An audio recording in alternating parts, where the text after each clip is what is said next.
Hello, people of the internet. It is I, Gabber890, back again with another video. So, last time we covered my Game Boy collection, which included the original Game Boy games, Game Boy Color, and Game Boy Advance games. So now we move on to the mighty dual-screened Nintendo DS. An awesome system for sure. One that I was interested in from the get-go. But being a young man at the time, I usually didn't have too much money. And so I wasn't expecting to get one anytime soon.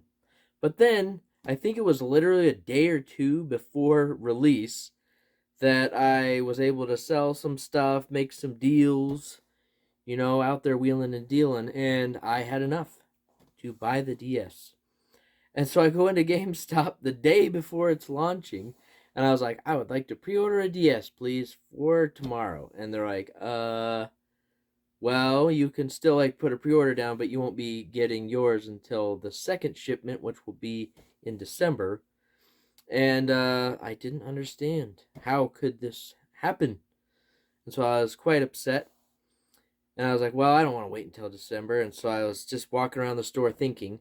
Well, I was approached by this other guy, and he was like, hey, just so you know, Walmart at that time didn't do pre-orders, and so if you just show up, you know usually you can get one if you get there kind of early. And so that night, at around midnight, I think I went with my brother.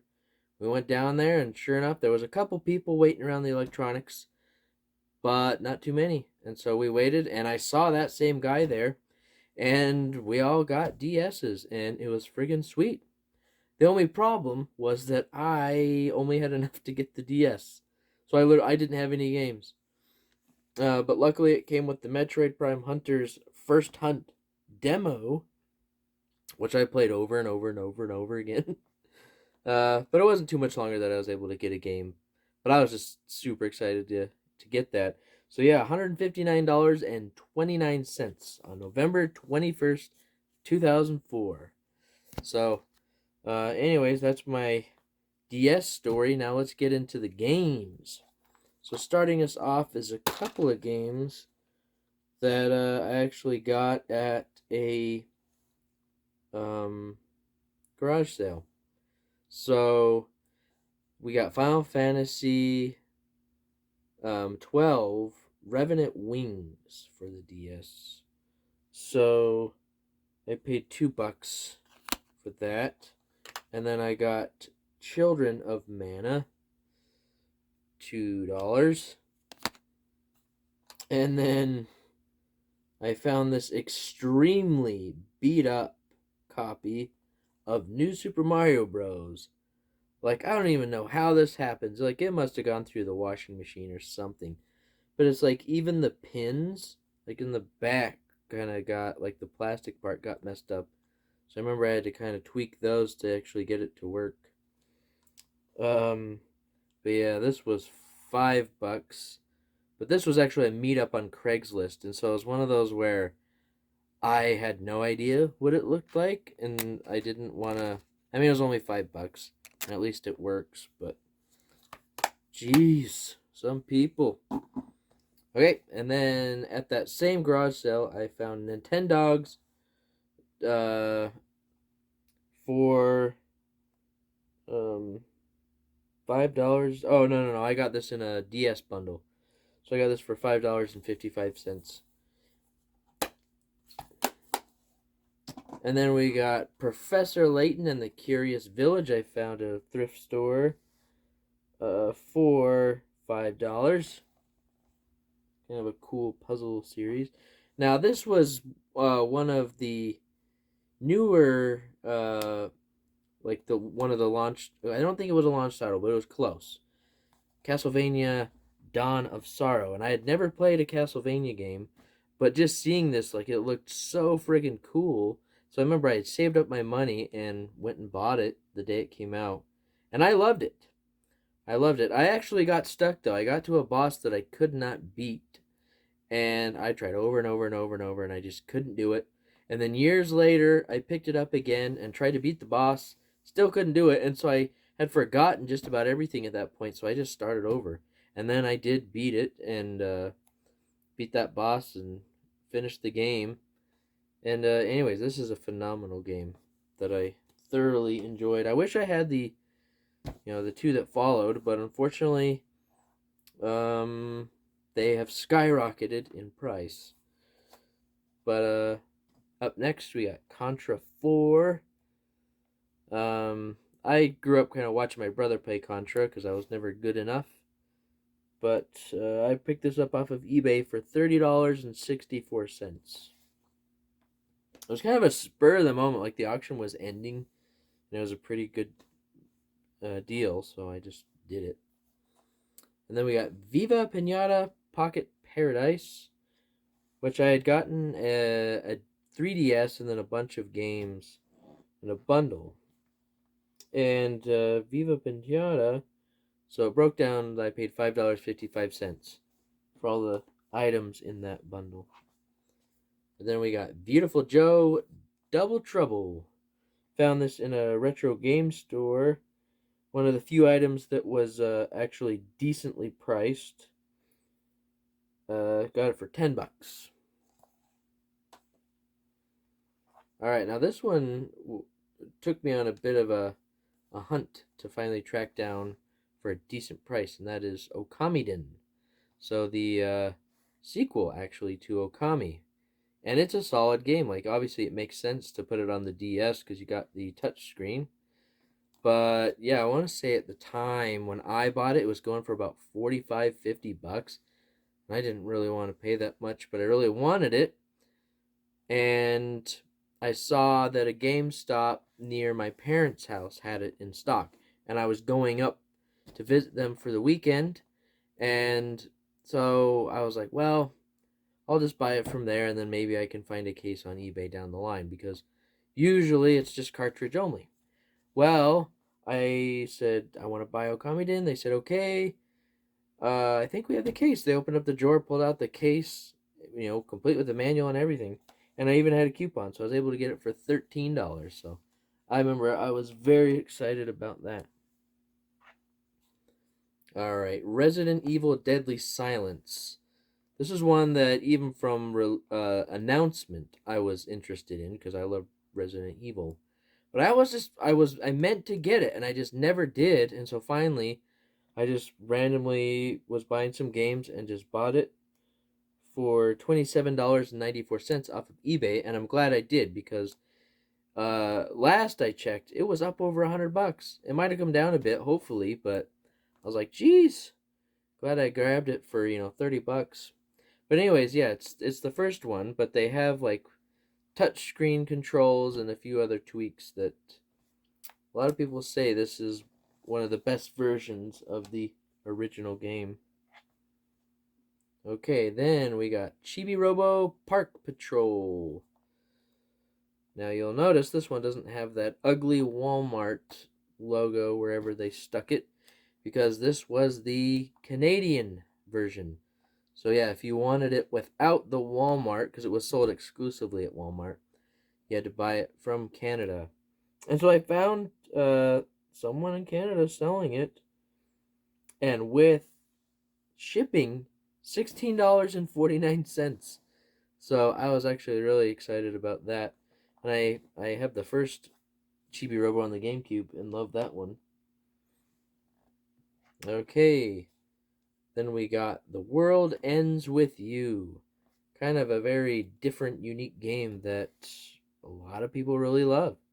So I actually got this sealed on eBay for $20.95.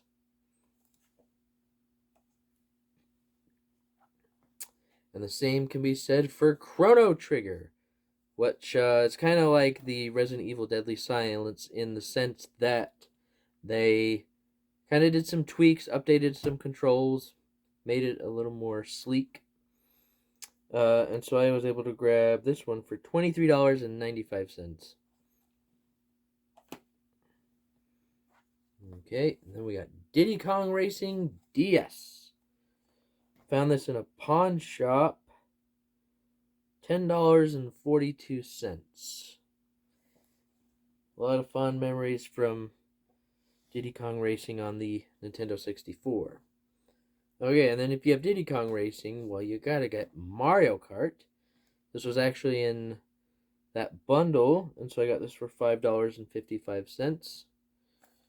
A worthy entry into the series. Alright, and then we got Animal Crossing Wild World. So, my friend and I got very into Animal Crossing on the GameCube. So, we were super excited when this was coming out on the DS. And we both got it, and he was much better at the game than I was. So, he was able to get all these cool items and even like got online and traded with people and got some really rare items. And so then he was nice and he would give them to me and trade with me and all that. And so, anyways, I remember um, my sister really loved Animal Crossing. And so I actually sold my DS to her at one point, and she bought her own copy of Animal Crossing Wild World. Well, somehow she lost it. And I don't know how or why exactly, but she got a hold of my copy and just decided, well, she would just play that one. So luckily she didn't delete my character or my town or anything like that, but she did sell all of my furniture and items and make it how she wanted it. So I remember I told my dad, I was furious. And I told him what happened, and all he said to me was, "It's a game." I was like, you didn't spend the dozens of hours, if not hundreds, building all this furniture and bells. But anyways, I'm over it, and I'm not bitter. Okay, next we got Metroid Prime Pinball, which this one has become quite collectible recently. I don't know if that's because of Metroid Dread or what, probably a little bit. But yeah, this one actually is pretty sweet because then it comes with the Nintendo DS Rumble Pack, which is kind of cool. Adds a little vibration to the pinball hits and all that, and then they got some really creative levels and of course the incredible music. So I grabbed this off of eBay for $27.94.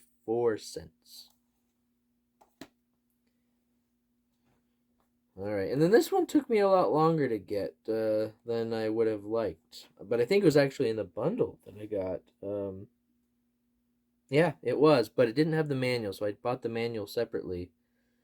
And there was only one manual on eBay at the time. So in the end, I paid $12.55 to get a complete copy. But yeah, anyways, very cool game, very cool series.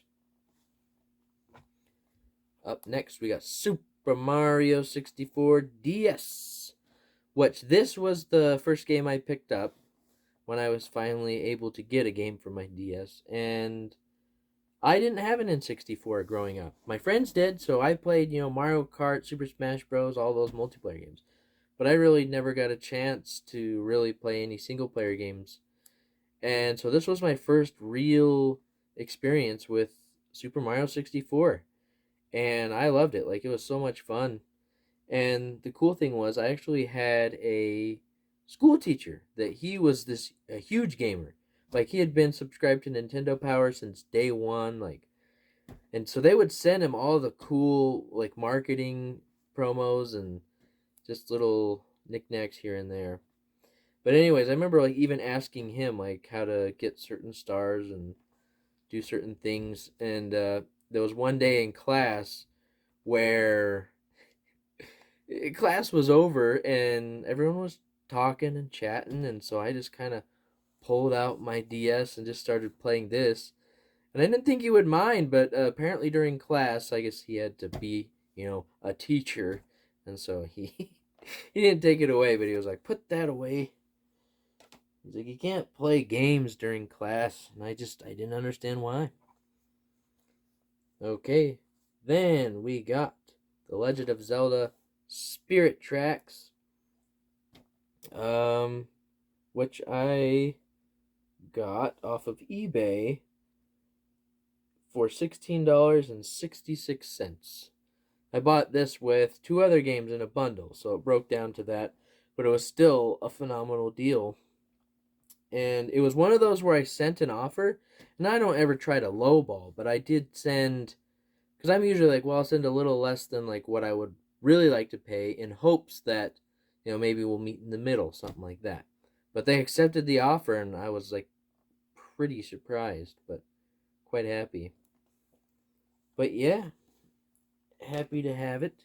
And then, last but not least, you know that I gotta get the Phantom Hourglass. This one I actually got at GameStop, and I paid $27 for it. I think it's gone up a little, but I don't think this one's quite as popular, so it's not as sought after. But anyways, the touch controls, but they're still Zelda games, and you gotta love them. So yeah, that's my DS collection. Not a huge collection, but I'm pretty satisfied with the games I got, most of which are what was on my list. So yeah, what are your favorite DS games? What are some cool pickups or finds that you've had? Let me know. But thanks for watching, and as always, have a good one.